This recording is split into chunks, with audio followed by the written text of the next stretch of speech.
दृढ़ निश्चय। दृढ़ निश्चय का मूल मंत्र है, हिम्मत को साथी चुनकर हर मंजिल को तुम फतह करो।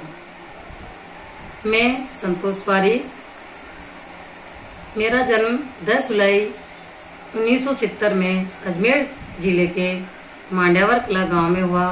मेरे पिताजी का नाम श्रीमान बंसीलाल जी पारीक व माता का नाम श्रीमती कानी देवी पारीक है। मेरे समय में पढ़ाई का लड़कियों के प्रति बिल्कुल भी नहीं था, क्योंकि मेरे गांव में कोई स्कूल नहीं था। मेरे गांव से 2 किलोमीटर दूर स्कूल था और जब मैं स्कूल गई तो वहां पर कोई लड़कियां भी पढ़ाई नहीं करती थी, एक मैं ही थी। मेरे पापा ने मेरा वहां दाखिला करवाया और फिर मैंने कहा गांव में आकर मेरी सहेलियों को, जो मेरे साथ ही छोटी छोटी सबको, तो वो मेरे साथ बोली कि हाँ हम भी पढ़ने चलेंगे। तो एक लड़की मेरे साथ लगी, वह 2 चाचा की लड़कियां मेरे साथ गई। फिर मुझे पढ़ाई से इतना मोह था कि मैंने मेरा प्राइमरी एजुकेशन पूरा 2 किलोमीटर पैदल चलकर पूरा किया। उसके बाद में मैंने अपने माध्यमिक स्तर की पढ़ाई 3 किलोमीटर पैदल चलकर दूसरे गांव से प्राप्त की। फिर जब मैं सीनियर क्लास में आई तो आगे पढ़ाई के लिए आसपास में कोई गांव में स्कूल नहीं था, तो मुझे मेरे गांव से दूर 40 किलोमीटर दूर किशनगढ़ में एक स्कूल में मैंने अपना दाखिला लिया और अपने भैया भाभी के पास रहकर मैंने पढ़ाई जारी की।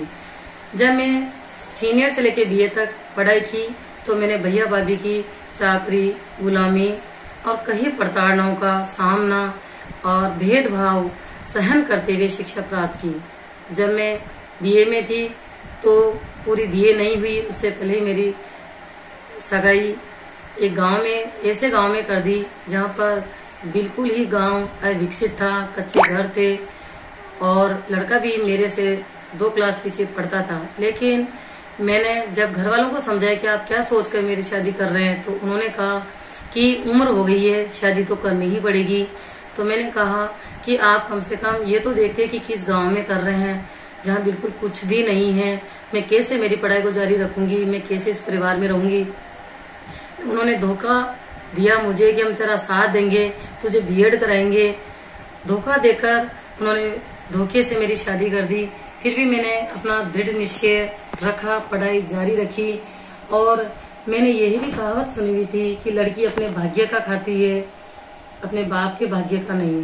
तो मैंने अपने धैर्य को नहीं खोया और समझाने के बावजूद भी, जबरन शादी करने के बावजूद भी मैंने अपना धैर्य रखा और 2 साल के अंदर 2 लड़कियां भी हो गई। फिर मैंने वापस जिस स्कूल में मैं पढ़ी थी किशनगढ़, वहीं आकर मैंने वापस पढ़ाने के लिए अपनी एप्लीकेशन लगाई और वहां पढ़ाना जारी किया। और पढ़ाने के बाद मेरे 2 लड़कियां होने के बाद भी मैंने अपनी पढ़ाई जारी रखी, B.Ed किया, उसके बाद MA किया, डबल MA किया। फिर मैंने शिक्षा कर्मी और राजीव गांधी योजनाओं में मेरी गांव में जॉब लगने लगी, तो मेरे ससुराल वालों ने मना कर दिया, नहीं यहाँ नहीं कर सकती, तू जहाँ कर रही है वहीं कर, तेरे 2 लड़कियां हो गई है, इनकी शादी कैसे करेगी। क्योंकि राजीव गांधी और शिक्षा कर्मी की योजना में पेमेंट शुरू में केवल 1200 रुपये मात्र थे। फिर मैंने वापस स्कूल में आके प्राइवेट स्कूल में पढ़ाती थी, तो मैंने सोचा बच्चों को आगे कैसे शिक्षित करेंगे, कैसे पढ़ाएंगे, अपने को क्या करना चाहिए। शिक्षा को ही मैंने महत्व दिया, लड़कियों की शिक्षा पर विशेष महत्व दिया।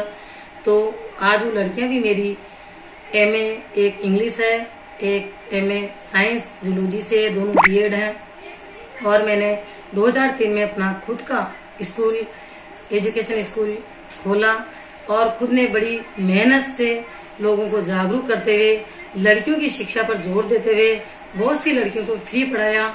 बहुत सी लड़कियों का जो नहीं पढ़ पाती थी, जिनके पेरेंट्स फीस नहीं दे पाते थे, तो भी मैंने उनको कोचिंग क्लास अटेंड करवा कर उनको शिक्षा के प्रति जागरूक रखा।